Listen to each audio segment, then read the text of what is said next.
जनतेच्या न्याय हक्कासाठी प्रजासत्ताक न्यूज सदैव आपल्यासोबत।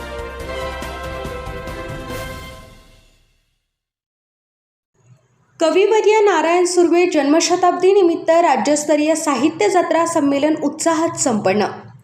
कविवर्य नारायण सुर्वे यांच्या जन्मशताब्दी वर्षानिमित्त संगमनेर साहित्य कला व सांस्कृतिक संघ तसेच सहकार महर्षी भाऊसाहेब संतोषी थोरात महाविद्यालय संगमनेर यांच्या संयुक्त विद्यमाने आयोजित राज्यस्तरीय एकदिवसीय साहित्य जत्रा संमेलन उत्साहपूर्ण वातावरणात संपन्न झाले।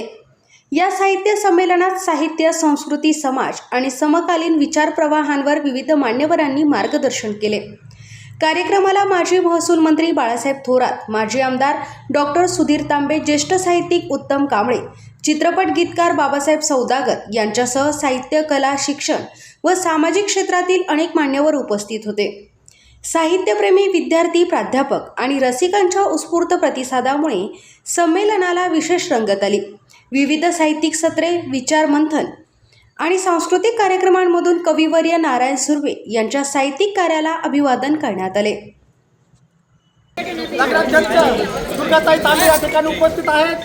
त्याचप्रमाणे आदरणीय सन्माननीय विधान परिषदेचे सदस्य माननीय सुधीरजी तांबे ते या ठिकाणी उपस्थित आहेत। मित्रांनो, ग्रंथदिंडी म्हणजे काय आणि आम्हाला असा प्रश्न विचारला गेला का या ग्रंथदिंडीचं प्रयोजन काय। पण ग्रंथदिंडी म्हणजे नुसती पुस्तकांची मिरवणूक नाही। साहित्याचा ठेवा डोक्यावर घेऊन मनामध्ये साहित्य, हातामध्ये साहित्य ज्ञानाची पताका आणि पायी चाललेले हे सर्व महाजन, हे सर्व या संपूर्ण समाजाला समजावं आणि त्याच्यातून एखाद्या मुलाने, एखाद्या सामान्य माणसाने प्रश्न विचारावा का हे काय आहे आणि तेथेच वाचनाची सुरुवात होते। आपला उद्देश हा आहे का साहित्य सर्वांच्या घराघरापर्यंत पोहोचलं पाहिजे। प्रत्येक माणूस वाचता झाला पाहिजे, लिहिता झाला पाहिजे, सबल आणि समर्थ झाला पाहिजे। यासाठी साहित्य फार महत्त्वाचं आहे आणि म्हणूनच आपल्या ह्या ग्रंथदिंडीचं प्रयोजन होतं। या ठिकाणी ग्रंथदिंडी म्हणजे ज्ञानाचा ठेवा। पांडुरंगाच्या पालखीमध्ये ज्या ठिकाणी पुढे पांडुरंग चालत असतो, आपलं या ठिकाणी ज्ञान चालत असतं। आम्ही थोड्या वेळाने कार्यक्रमाच्या ठिकाणी बोलणार आहोत। महाराष्ट्राचे अत्यंत थोर कविवर्य नारायण सुर्वे यांच्या जन्मशताब्दीच्या निमित्ताने संगमनेर साहित्य कला व सांस्कृतिक संघाच्या वतीने आणि सहकार महर्षी भाऊसाहेब संतोषी थोरात महाविद्यालय यांनी हे राज्यस्तरीय साहित्य जत्रा संमेलन या ठिकाणी आयोजित केलं आहे। खरं तर आत्ताच राजा भाऊंनी सांगितलं ते खूप महत्त्वाचं आहे की साहित्य शेवटी तो ज्ञान आहे, तो प्रकाश आहे आणि जे आपण संतांची पूजा काढली, ज्ञानेश्वर महाराजांनी पण ते म्हणलं होतं की ही जे काही ज्ञानदीप लावला पाहिजे घरोघरी, असं ज्ञानेश्वर महाराजांनी आपल्याला सांगितलं आहे, संत तुकारामांनी सांगितलेलं आहे, संत नामदेव महाराजांनी, संत एकनाथ महाराजांनी सांगितलेलं आहे। आणि या सर्व संतांचे विचार ज्या ग्रंथामध्ये आहेत, जो आधुनिक भारताचा खऱ्या अर्थाने एक प्रकारे धर्मग्रंथ आहे, ते म्हणजे भारताचं संविधान, याचीसुद्धा पूजा आपण या ठिकाणी करत आहोत। खरोखर मला आमचे मित्र या रमेशराव शिंदे अध्यक्ष, त्याचप्रमाणे राजाभाऊ भांडगे आणि डॉक्टर विवेक मागचौरे आणि त्यांचे सर्व सहकारी, आता सर्वांचा नामोल्लेख यांचं मी मनापासून आभार व्यक्त करतो। कारण शेवटी एखाद्या समाजाला जर सुसंस्कृत बनवायचं असेल तर त्याला वाचनाशिवाय कुठेही पर्याय नसतो। वाचनातून विवेक निर्माण झाला पाहिजे। ज्ञानेश्वर महाराजांनी तेच सांगितलं की विवेक आपण निर्माण केला पाहिजे आणि अज्ञानाचा अंधार दूर करून विवेक त्या ठिकाणी जी काजोळी, जी आपल्या मेंदूवर किंवा आपल्या मनावरची काही दुष्ट विचारांची, वाईट विचारांची जी काजळी चढलेली असते ती दूर करून विवेकाची ज्योत लावली पाहिजे, असं ज्ञानेश्वरीमध्ये ज्ञानेश्वर महाराजांनी सांगितलं आहे। मला खात्री आहे की या साहित्य संमेलन अतिशय सुंदर होणार। इथे खूप हीच खरी मानवता ठरावी याच हेतूने आमच्या संघाने हे साहित्य संमेलन या ठिकाणी घेतलेलं आहे। संगमनेर साहित्य कला व सांस्कृतिक संघ गेली 17-18 वर्षापासून संगमनेरमध्ये लहान मोठ्या स्वरूपाचे साहित्यावर आधारित कार्यक्रमाचे आयोजन करत असते। वर्षातून किमान 2-3 कार्यक्रम घेतले जातात। आमच्या साहित्य संघाचे आज अखेर 167 काव्य लहरीचे म्हणजेच काव्य वाचनाचे प्रयोग महाराष्ट्राच्या कानाकोपऱ्यात झालेले आहेत, याचा आम्हाला सार्थ अभिमान आहे। या संमेलनासाठी संमेलनाध्यक्ष म्हणून नारायण सुर्वे यांचे मानसपुत्र आदरणीय उत्तम कांबळे सर लाभले, ज्यांनी मुक्तांगण सारख्या साहित्याने समाज मनाचा वेध घेतला स्वागताध्यक्ष आदरणीय डॉक्टर सुधीर तांबे साहेब यांच्या मार्गदर्शनाखाली आणि सहकार्याने हे साहित्य संमेलन उभं राहिलं आणि उद्घाटनासाठी लोकनेते बाळासाहेब थोरात साहेब यांच्यासारखं साहित्य आणि सहकार्यावर प्रेम करणारे नेतृत्व लाभणं हे आमचं एक प्रकारचं भाग्यच आहे. पहिलं तुमचं अभिनंदन केलं पाहिजे की या निमित्तानं नारायण सुर्वे यांची पुन्हा एकदा आठवण आपण करतो. मला साहित्य संमेलनामध्ये त्यांचे जे गीत आहे त्याचे गाण्याचा एक कार्यक्रम ठेवला असता एक तासाचा तर तो जास्त रंगला असता असं मला वाटतं. ते सर्व सगळ्यात जास्त आवडलं. कारण आपल्या संस्कृतीचा महाराष्ट्र संस्कृतीला मराठी साहित्याच्या संस्कृतीचा सगळ्यात अविभाज्य भाग आहे. त्यामध्ये दुःख आहे, वेदना आहेत आणि त्यामुळं त्या अत्यंत खोलवरून दलितांचे असतील की शोषितांचे असतील श्रमिकांनी त्याचं जीवन आणि वेगवेगळ्या नारायण सुर्वे यांना वेगळं काढू शकत नाही अशी परिस्थिती. असं हे व्यक्तिमत्व आपल्या सगळ्यांच्या दृष्टीने महत्वाचं आहे. परंतु आताच कांबळे साहेब सांगत होते की महाराष्ट्र शासन त्यांचा साहित्य विभाग जो आहे सांस्कृतिक विभाग तर दरवर्षी जो साहित्यिक 100 वर्ष होत असेल त्याचं नावानं अनेक उपक्रम घेत असतं, महाराष्ट्रावर राबवत असतात. पण त्यांना काही नारायण सुर्वे आठवले नाही. त्याची कारण वेगळी. नारायण सुर्वे हे श्रमिक होते आणि श्रमिकाची त्या कालखंडातली नाळ जी होती मानव साठेची असेल नारायण सुर्वेची असेल ती डाव्या विचाराची होती, कम्युनिस्ट विचाराची होती, मार्क्सवादी विचाराची होती आणि त्याच्या काळाचा तो प्रभाव आता हे काही नाकारता येणार नाही. श्रमिकांचे दुःख मांडण्याचं काम अण्णा भाऊंनी जसं केलं त्या पद्धतीने नारायण सुर्वे सुद्धा तितकेच महत्वाचं आहे. त्यांचं साहित्य अत्यंत महत्वाचं आहे आणि म्हणूनच त्यांचं साहित्यामध्ये डोंगरी क्षेत्रात त्यांचं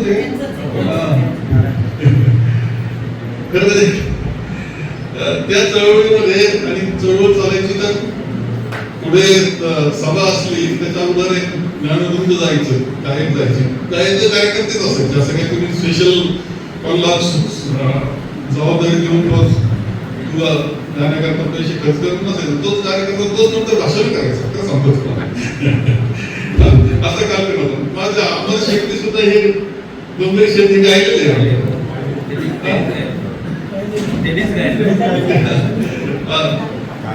म्हणजे नारायण सुर्वेंचं गीत आणि अमर शेठच्या आवाज एवढं सुंदर हे आहे ना मिलापा. आणि पुढं आमच्या ती चळवळ विचारच असा असायचा की डावा विचार हा जसा डावा विचार सर्वसामान्यांच्या मनात असायचा, तरुणांच्या मनात असायचा. एक वाक्य असायचं आमच्या काळात नसतो कालखंडी आमच्या कॉलेजच्या काळातला साधारणतः की जो तरुण आहे आणि तो काही डाव्या विचाराचा नाही, कम्युनिस्ट नाही याचा अर्थ त्याला होतही नाही. आणि मोठा झाला काँग्रेसमध्ये गेला नाही तर तो कमी असं म्हटलं. सगळे टाकत तर काँग्रेसमध्ये गेले. योगेश्वर चव्हाण साहेब सुद्धा राईट होते, मानवनाथ यांना मानणार होते. तो ते चळवळीत काँग्रेसच्या याच्या चळवळीत होते तरी ते राईट होते. म्हणजे नाव विचारतो असं असं सगळं ते असायचं. आणि त्यामधला स्वातंत्र्याच्या संयुक्त महाराष्ट्राच्या चळवळीला ताकद देण्याचं काम जे केलं गेलं त्याचं हुतात्मा झाली त्यामध्ये खूप मोठा वाटा जसा अण्णाभाऊ साठेंचा आहे तसं नारायण सुर्वे हे यांनी एक चेतना एक स्फुल्लिंग फुलाचं काम त्यामध्ये महाराष्ट्रामध्ये केलं. आणि म्हणूनच आजची त्यांची व्यथा आजही जरी कागदीकरण गाणं पाहिलं तर आपल्या अंतःकरणाला स्पर्श करून जाणार असतं. ज्याला वेदना माहिती आहे काय आहे दुःख काय असं माहिती असतं त्याला तर लगेच ते जाणवतं कारण हे आपलं दुःख सांगतात. आणि म्हणजे साहित्य संकलन तुम्ही भरवलं खूपच चांगली गोष्ट केली आहे. शेवटी राजकारणाचं आणि साहित्यिकांचं एक वेगळं नातं आहे. कांबळे साहेब मला म्हणले आता पाठी साफ करायचा घ्या बसून नेताजी मला म्हटले म्हणलं हे आमच्यात नाही चालत. आमच्या शेवटच्या माणसाला सत्ता होईपर्यंत आम्ही उभं राहतो. तुम्हाला माहिती असेल की साहित्यिक आणि पुढारी यांचं कसं नातं आहे.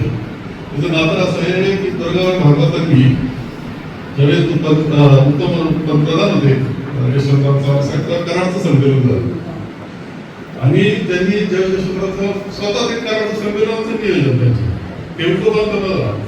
कधी दुर्गाबाई भागवत असं म्हटल्या की या पुढऱ्यांचं स्टेजवर काय काम ते कशाला पाहिजे साहित्यिकांच्या स्टेजवर बरोबर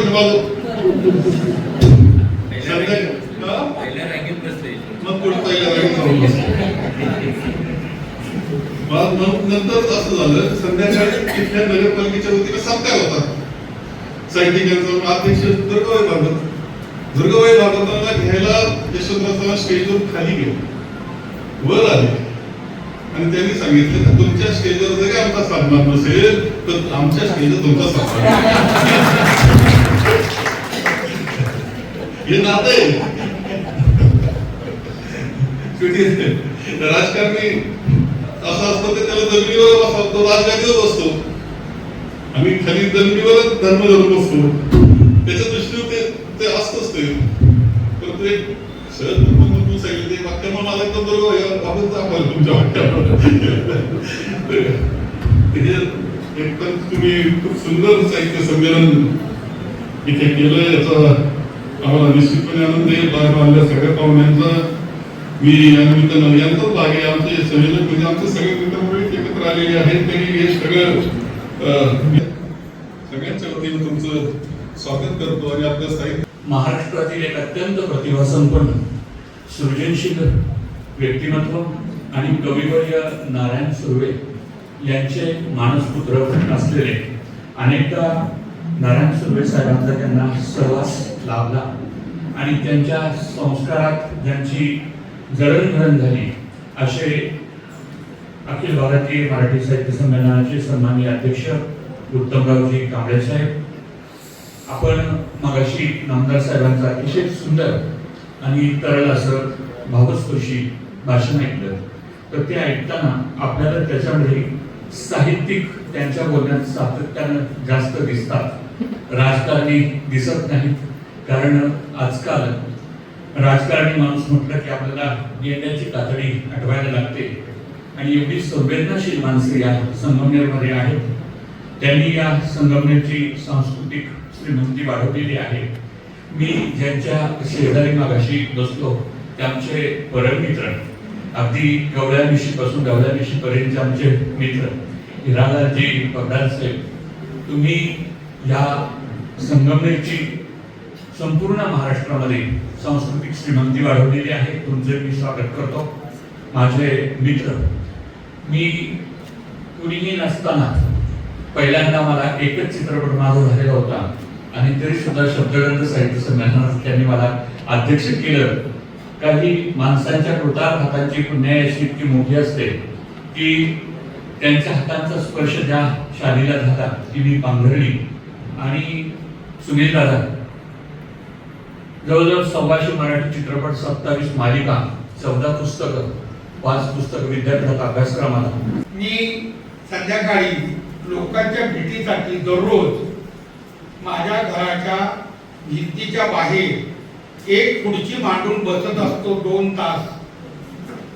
येणाऱ्या जाणाऱ्यांना नमस्कार, हात करणे, कोणी थांबतात, कोणी हातात हात देतात, अभिनंदन करतात. मला खूप चांगलं वाटतं आणि मी त्यांना तो वेळ देतो 2 तासाचा. त्यांच्या नजर माझ्याकडे जातेच. साहित्य हा आपल्या महाराष्ट्राला मिळालेला खूप मोठा ठेवा आहे. ज्ञान याचा राजा ज्ञानदेव माझा. ज्ञानदेवाने संस्कृत मधली ज्ञानेश्वरी प्राकृत केली आणि सर्वसामान्य माणसाला ती समजावी अशा शब्दात तिची रचना केली. त्याला 750 वर्ष झालेली आहे. यांची जन्मशताब्दी सध्या चालू आहे.